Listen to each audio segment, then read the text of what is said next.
Assalamu alaikum. Day 5, 5th Zilhijj. Uh, just finished my Sa'i and finally the Umrah is over. So this is something I'd like to talk about Sa'i, which is basically a struggle, a physical struggle between the Safa and Marwa mountains and what we are emulating. We're emulating the practice of Bibi Hajra and how she struggled from one part of the mountain, from Safa and then onto Marwa, and 7 circuits of those. But what is actually going on here? What does this signify? How do we relate her struggle to our struggle? That's something I'd like to reflect upon.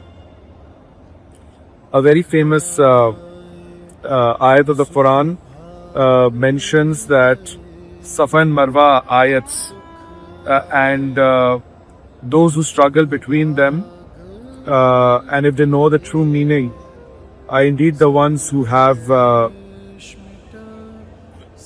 knowledge. So a lot of people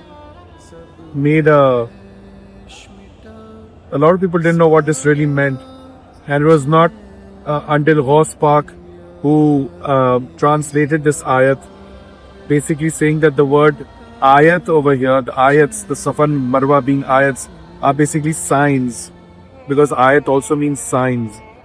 And what are these signs?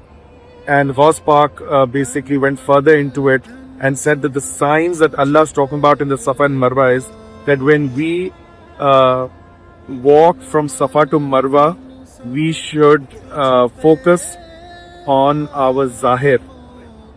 Our Zahir is what we perceive ourselves to be in the eyes of other people. That is a Zahir. So basically, if I'm a certain kind of person, or if I like to give charity, or if I like to play badminton, or if I like to do some good and I show that to people, is that is my Zahir. But what is the intention with which I'm doing that? Is the thing to ask. And when I walk from Marwa to Safa, I must look at my batin. My batin is who I actually am. My batin is who I actually am when I am on my own. And that is something really, really, truly to ponder upon, because what Ghaus Pak was trying to interpret, what Allah subhanahu wa ta'ala was saying from his point of view, is that the further our Zahir and Batin are from each other, the greater the struggle that we have to pursue. And it is this struggle that we're emulating in our life. That physical struggle that we feel whilst we're doing a brisk walk is basically a manifestation of the struggle that we feel or we encounter with the self, with our own self, with our nafs, in every aspect of our lives, at every corner, in everything that we do. Our batin, our nafs is constantly trying to detract us or to deviate us from our true existence and our true meaning. And that is why we are told to carefully examine our Zahir and Batin, because it does take about an hour's time at least to do this. So these should be the thoughts. These thoughts are very different from what we experience or what we intend to experience or should experience when we're doing the tawaf. The tawaf is all about us and our connection to Allah. And it's only when we hopefully get that connection do we ask Allah to give us the tawfiq to actually examine on the self, on the consciousness aspect of it. It's the same level of consciousness, but in a very different way that we try to experience in the Muzdalfa at night, when we lie down in the starry night, when we start our Hajj. But this Umrah is the Sa'i is a great beginning to look into our Zahir and Batin. And a lot of thoughts came to my mind. I just felt that I could relate to a lot of things. And how far are my Zahir and Batin? And reflecting on that really gave me a lot of perspective as to how and what aspects of myself that I do need to work on why do I get triggers, when do I get the triggers, or the palpitations, or the uneasiness, or the unsettling feeling when someone says something to me that I dislike, or when I'm about to do something that I really don't want to do, but my nafs might be so strong that it pushes me into doing it, and later I feel regret, and I do tawbah and istighfar after committing that act. But this is the struggle. This is the struggle of the self, of how to constantly work on ourselves and make work towards a better version of ourselves. And it's okay, we falter and things will go wrong. It's okay. We're human beings.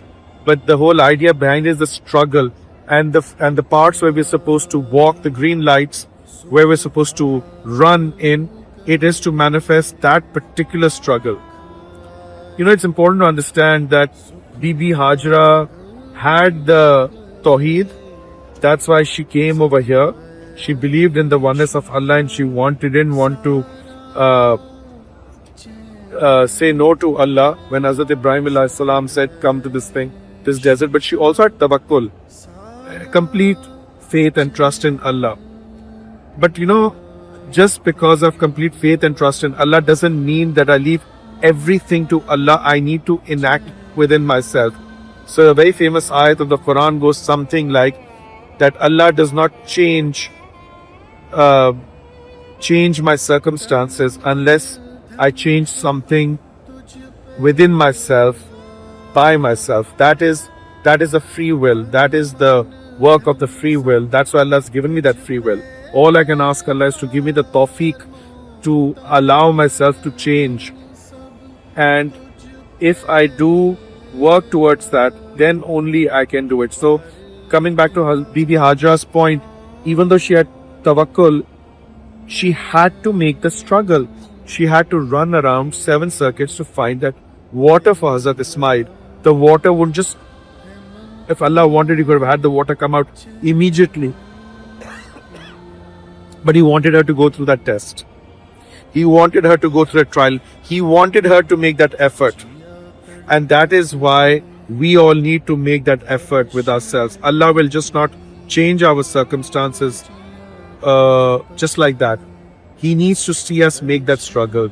And it is this particular struggle that we try to manifest here and try to do, to emulate that struggle of Bibi Hajra, to basically work on ourselves, on our Zahir and Batin, and how further apart they are, and how we can bring them close to each other. So it all starts with the self, this realization of the consciousness, the power of now. By not living in the past or in the future, by living in the present, by being very grateful for everything that has been given to us, whether it is good or bad in our eyes. In Allah's eyes, it's all good, because all tests from Allah are blessings. All these things we need to focus on, to give ourselves the self-love first before giving it to anyone else, not to be harsh on ourselves. Doesn't mean that we become complacent, but we need to fill our own cup first before we can give that love to someone else. Otherwise, there'll be too many expectations from other people and we'll be constantly disappointed.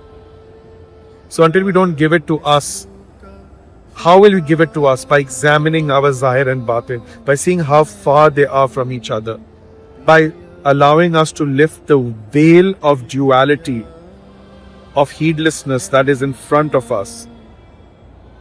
Then only we can do it.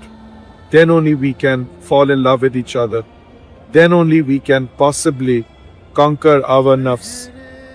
As Allah says in Surah Fajr, O nafse mutmaina, become Razia Marziya, Raziyatan Marziya, that मुझसे भी राजी हो जाओ और अल्लाह भी तुमसे राजी हो. It's a beautiful thought. And then join the people, ibadi, the people who do my worship in the true form, and then enter Jannah. So the whole aspect of Hajj is to be reborn, to be reunited, to be reconnected with Allah subhanahu wa ta'ala. And this struggle of the Sa'i is such an important part of it. Although this is not Hajj, this is Umrah. but it is preparing us for Hajj.